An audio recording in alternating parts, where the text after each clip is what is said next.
My name is Michael, and I'm here to tell you about the most devastating betrayal of my life, and how I turned it into the most satisfying victory. My wife told everyone, friends, colleagues, even my own family, that I was cheating on her. She painted me as a monster and herself as the poor, innocent victim. But here's the problem, I never cheated. And when the truth finally came out, her perfect plan crumbled right before her eyes. Let me take you back to the beginning. My name is Michael, and I've been married to Hannah for 6 years. We met in college, fell in love over late-night study sessions, and shared dreams of building something meaningful together.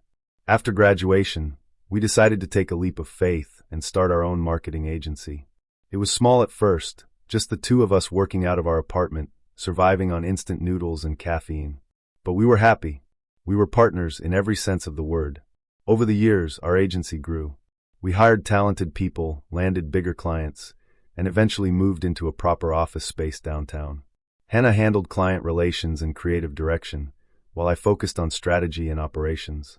We complemented each other perfectly, or so I thought. Our business became our baby, and we poured everything we had into making it successful. But around 6 months ago, things started to change. Hannah became distant. She'd snap at me over the smallest things, a forgotten coffee order, a missed text message, a meeting that ran late. At first, I chalked it up to stress. Running a business is demanding, and we'd just taken on several high-profile clients. The pressure was intense, and I figured she just needed some space to decompress. Then came the questions. Every time my phone buzzed, Hannah would ask, "Who's texting you?" If I stayed late at the office, she'd interrogate me about who else was there. When I mentioned grabbing lunch with a colleague, she'd want to know every detail, where we went, what we talked about, how long we were gone. It felt like I was being watched, monitored, suspected of something I hadn't done. I tried talking to her about it. I'd ask if everything was okay, if there was something bothering her. She'd brush me off, saying she was fine, just tired. But her eyes told a different story. There was something cold in them now, something calculating that I'd never seen before. I started to wonder if maybe she was the one hiding something, but I pushed that thought away. This was Hannah, my wife, my partner, the woman I'd built my life with. I trusted her completely. That trust was about to be shattered in the most spectacular way possible. It was a Tuesday morning. I remember because Tuesdays were usually our team meetings, and I always looked forward to them. Our team was like a family, and those meetings were where we celebrated wins, brainstormed ideas, and supported each other through challenges. But when I walked into the office that morning, something was wrong. The usual chatter and laughter were absent. People avoided eye contact with me. The energy in the room felt heavy, oppressive. I made my way to my desk, confusion growing with each step. That's when Marcus, my business partner and best friend since college, approached me. His face was grave, and he couldn't quite meet my eyes. "Michael," he said quietly, "I don't even know how to look you in the eye after what you did to your wife." My stomach dropped. "What are you talking about?" "Don't play dumb, man. Hannah told us everything. About you and Lauren. About the affair." The words hit me like a physical blow.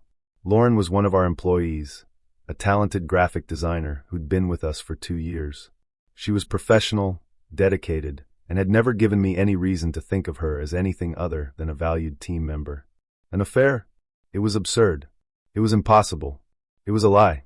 But as Marcus showed me the evidence that Hannah had shared with everyone, I realized just how deep this went. There were screenshots of text messages allegedly from my phone to Lauren. Flirty messages. Suggestive conversations. Plans to meet up secretly.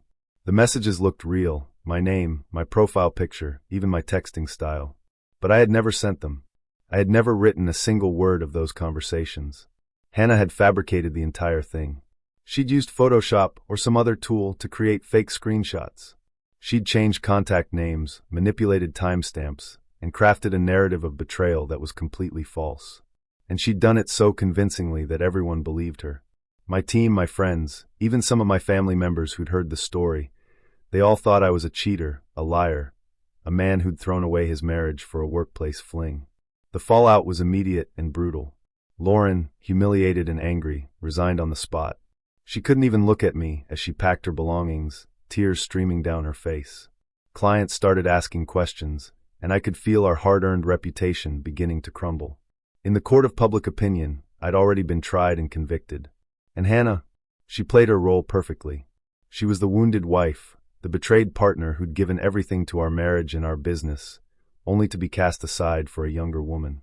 She cried at exactly the right moments, accepted sympathy with graceful sadness, and painted herself as a victim with such skill that I almost believed it myself.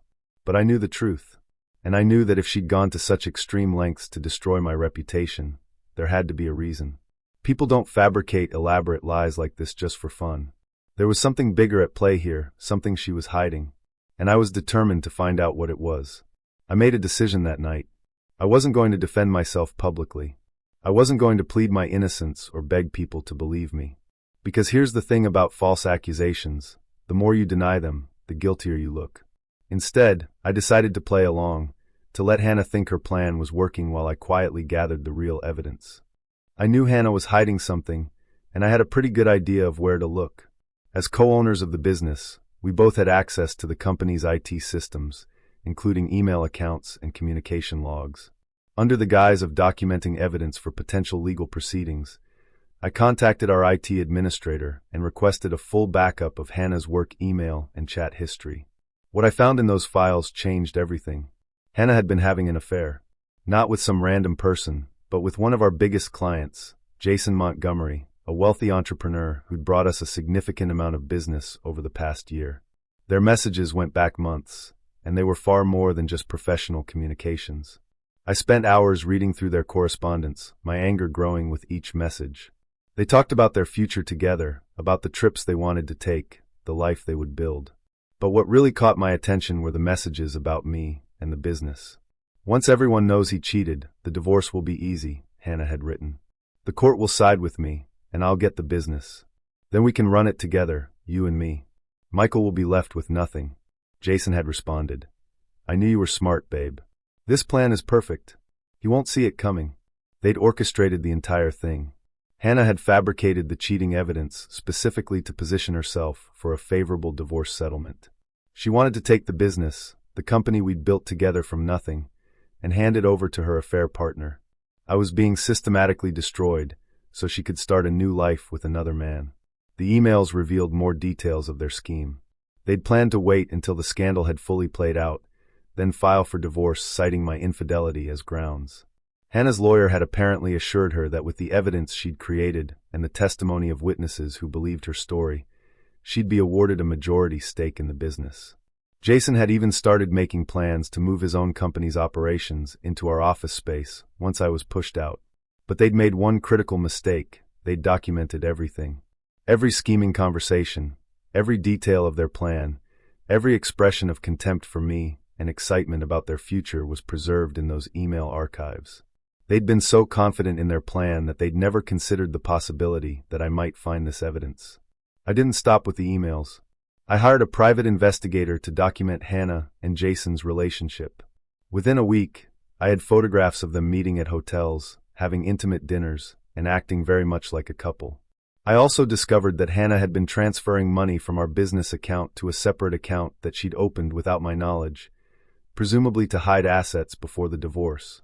I consulted with a lawyer who specialized in business disputes and divorce cases. He looked at the evidence I'd gathered and smiled. "Michael," he said, "this is better than anything I could have hoped for. Not only do we have proof that she fabricated evidence against you, but we also have documentation of her actual infidelity and potential fraud. When this goes to court, it's going to be decisive." But I didn't want to just win in court. I wanted everyone who'd believed her lies to see the truth. I wanted my reputation restored, my business protected, and most of all, I wanted Hannah to face the consequences of what she'd done. So I waited. I let her continue to believe that everything was going according to plan. I played the part of the defeated, guilty husband while secretly preparing for the moment when I would reveal everything. The day finally came. Hannah filed for divorce, citing my repeated infidelity and emotional abuse. Her petition requested the dissolution of our marriage, full ownership of the business, and significant financial compensation for her suffering and loss of livelihood. She'd even gotten 2 of our employees to sign affidavits claiming they'd witnessed inappropriate behavior between Lauren and me, statements that were completely fabricated but gave her case additional weight. The preliminary hearing was scheduled for a Friday morning. Hannah arrived at the courthouse dressed in a conservative dark suit, her hair pulled back, minimal makeup. She looked every bit the professional woman wronged by an unfaithful husband. She had her lawyer, a sharp woman named Patricia Bloom who'd built a career on high-stakes divorce cases. They looked confident, prepared, almost smug. I arrived alone, carrying only a leather briefcase. My lawyer, David Chun, had advised me to look humble, perhaps even slightly defeated. We wanted Hannah to think she'd already won. The hearing began with Hannah's testimony. She took the stand and delivered a performance worthy of an Oscar. She spoke about how we'd built the business together, how she'd supported me through every challenge, how she'd believed in our partnership. Then, with perfectly timed tears, she described discovering my affair with Lauren. I found the messages, she said, her voice breaking. I couldn't believe it at first. I thought there must be some mistake. But there were so many messages, so many lies. I gave him everything, and this is how he repaid me. Several of our colleagues testified to support her story. They described how obvious my interest in Lauren had been, how inappropriate our interactions seemed in retrospect. They were all lying, of course, or had convinced themselves that their false memories were real. It was remarkable how easily people could be swayed by a compelling narrative. Patricia Bloom painted a vivid picture of me as a manipulative, unfaithful husband who'd taken advantage of my wife's trust and dedication. She argued that Hannah deserved not just compensation, but ownership of the business she'd helped build while I was distracted by my affair. The judge, a stern woman in her 60s named Judge Morrison, listened carefully to everything. She asked questions, reviewed the evidence Hannah had presented, and seemed to be leaning in Hannah's favor. I could see the satisfaction in Hannah's eyes. She thought she'd won. Then it was my turn to present my case. David stood up and addressed the judge. Your Honor, my client has been the victim of an elaborate fraud. What we've heard today is not the truth, but rather a carefully constructed fiction designed to manipulate these proceedings and defraud my client of his property and reputation. Hannah's expression flickered with confusion, then concern. But she quickly recovered, maintaining her wounded victim facade. We have evidence, David continued, that Mrs. Hannah Thornton has engaged in a systematic campaign to destroy her husband's reputation through falsified evidence, while simultaneously conducting an extramarital affair and planning to seize control of their jointly owned business. I pulled out my laptop and a USB drive.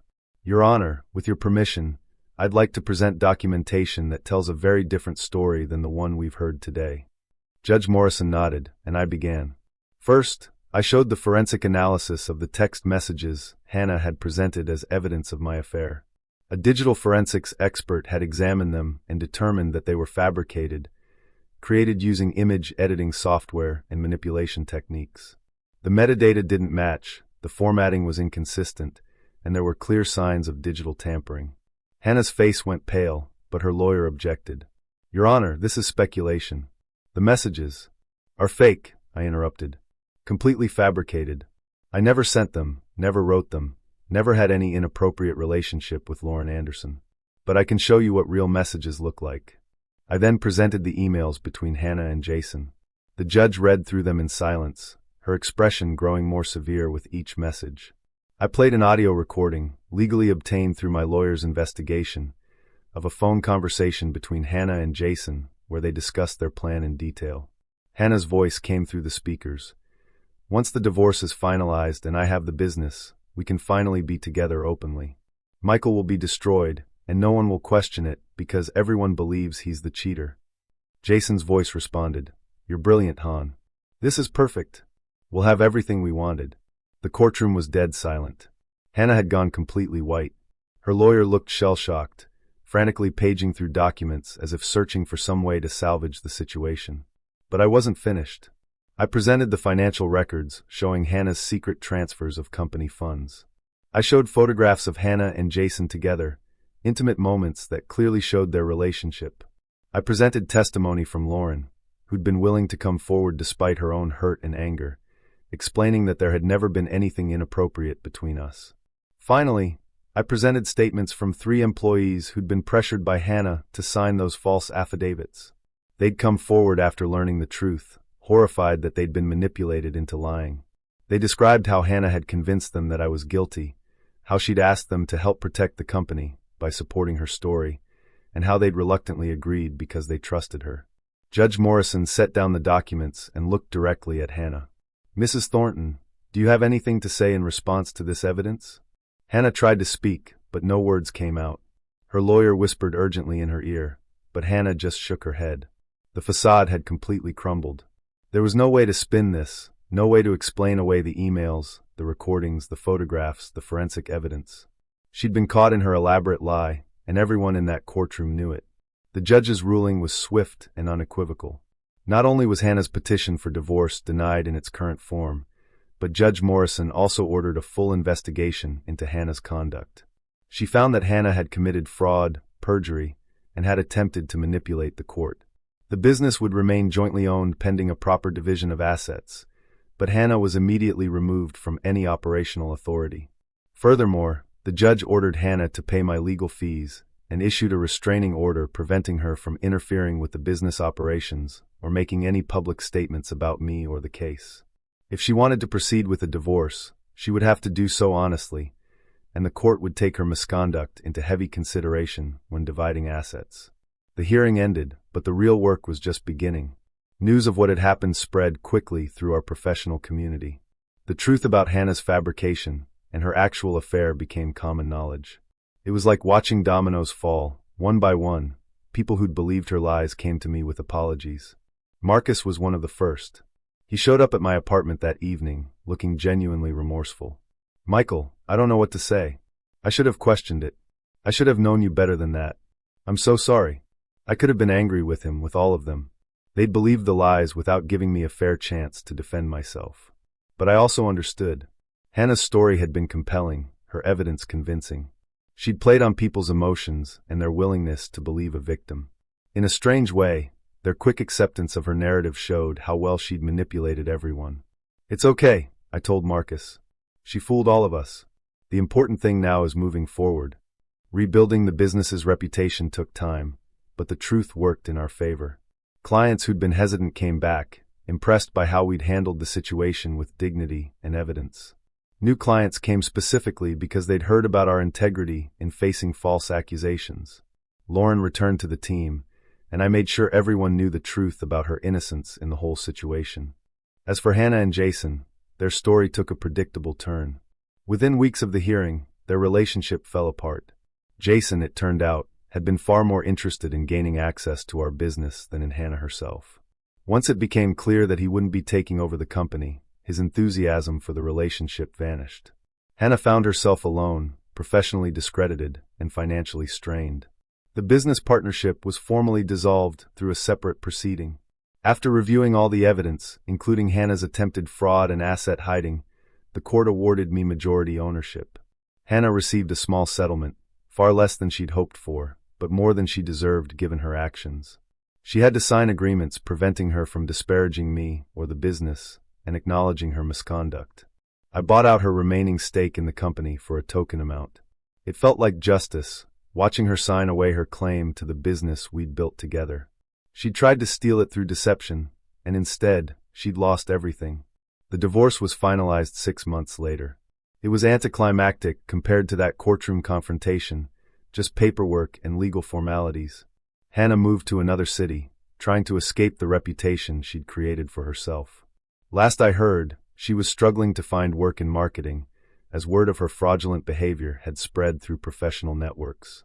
But here's the thing about revenge. The best kind isn't about destruction. It's about building something better from the ashes of betrayal. Our marketing agency thrived. Without the toxicity of Hannah's presence and schemes, the work environment improved dramatically. Team morale soared. We landed bigger clients, expanded our services, and eventually opened a second office in a neighboring city. Lauren, who'd nearly left the industry entirely because of the false accusations, became one of our senior creative directors. Her work was featured in industry publications, and she often spoke about the importance of standing up to false narratives and supporting colleagues. I used my experience to help others. I started speaking at business conferences about protecting yourself in business partnerships, the importance of documentation, and how to handle false accusations professionally. My story resonated with people who'd faced similar situations or feared they might. One of the most satisfying moments came about a year after everything concluded. I was invited to speak at a marketing industry event, a prestigious conference that Hannah and I had attended together for years. As I stood on that stage, looking out at hundreds of professionals who now knew the truth, I realized that this was the real victory. Not the courtroom win, Not the business success, but the fact that I'd refused to let false accusations define me. I didn't mention Hannah in my speech. I didn't need to. Everyone there knew the story, but I chose to focus on resilience, integrity, and the importance of truth. The standing ovation I received at the end wasn't just for the speech. It was an acknowledgement that I'd handled an impossible situation with dignity and emerged stronger. The truth is, Hannah had tried to destroy me using the most devastating weapon she could imagine, my own reputation. She'd tried to turn everyone against me, to make me into a villain, to strip away everything I'd worked for. And for a while, it looked like she might succeed. But she made a critical error. She underestimated the power of truth and the importance of evidence. She thought that if she told a convincing enough lie, reality wouldn't matter. She was wrong. Looking back now, I can almost feel grateful for what happened. Not for the pain, not for the betrayal, but for what it taught me. I learned who my real friends were. I learned the value of documentation and preparedness. I learned that dignity and patience can be more powerful than anger and retaliation. And I learned that sometimes the best revenge is simply letting the truth do its work. Thank you for watching the video to the end. YouTube may no longer suggest my channel to you, so subscribe to it to receive new interesting stories. You will also help the channel grow and improve the quality of its content. A playlist with other interesting stories that you can listen to is now displayed on the screen. You can also write in the comments what stories you would like to see on the channel.